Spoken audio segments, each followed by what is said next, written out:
As our gospel passage began today, Jesus and his disciples encounter a man who has been blind since birth.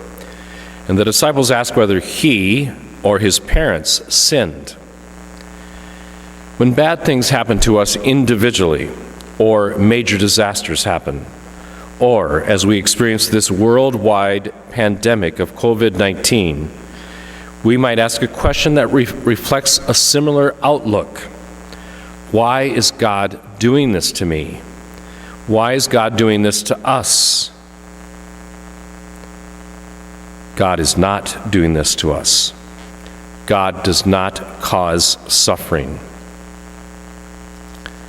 But God is always present to us and can use everything as an opportunity to grow in our relationship with Him and with one another. We all have access to this suffering, and it bypasses race, gender, religion, and nation. We hear it often, and it is true. We, a very big we, the world, are in this together. Let me continue by sharing some of Father Richard Rohr's thoughts. He said, "We are in the midst of a highly teachable moment. There's no doubt that this period will be referred to for the rest of our lifetimes. We have a chance to go deep and to go broad. Globally, we're in this together. Depth is being forced on us by great suffering, which, as I like to say, always leads to great love. But for God to reach us, we have to allow suffering to wound us. Now is no time for an academic solidarity with the world. Real solidarity needs to be felt and suffered.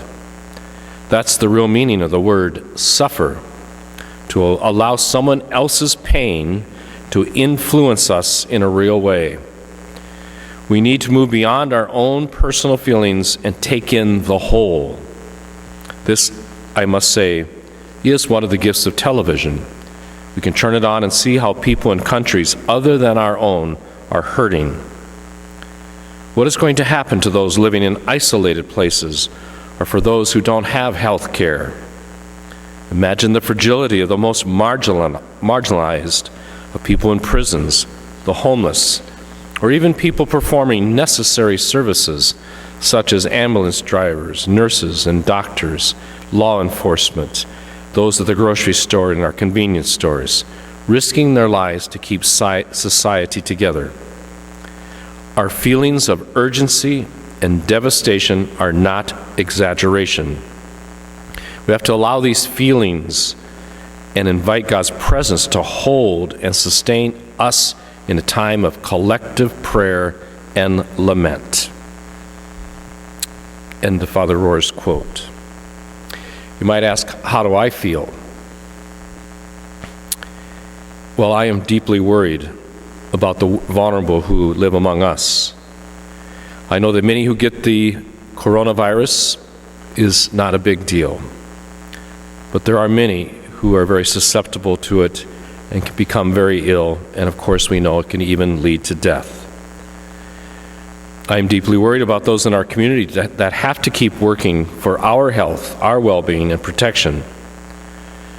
I'm also really deeply worried about our brothers and sisters in Haiti who do not have a health care system.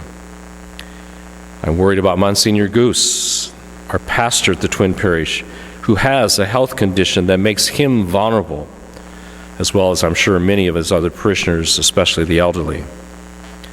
I'm also worried about his young doctor and nurses when the pandemic reaches Chantal, how they are going to handle that. And I'm worried about so many of you, our parishioners, that the economic impact this is having on you, and then, of course, it will have an impact on our parish. I'm bringing my worries and yours to this altar. Know that Father Sonny and I continue to celebrate Mass on those days that have always been scheduled for Masses in our different parishes. We have a private Mass, but we take care of those intentions that have been scheduled for each Sunday and daily Mass. And in addition to those intentions, of course, during this time, We pray for all the concerns connected with this pandemic. Let me close with Father Rohr's words. He says, I hope this experience will force our attention outwards to the suffering of the most vulnerable. Love always means going beyond yourself to otherness. It takes two. There has to be a lover and the beloved. We must be stretched to an encounter with otherness, and only then do we know it's love. Love alone overcomes fear and is the true foundation that lasts.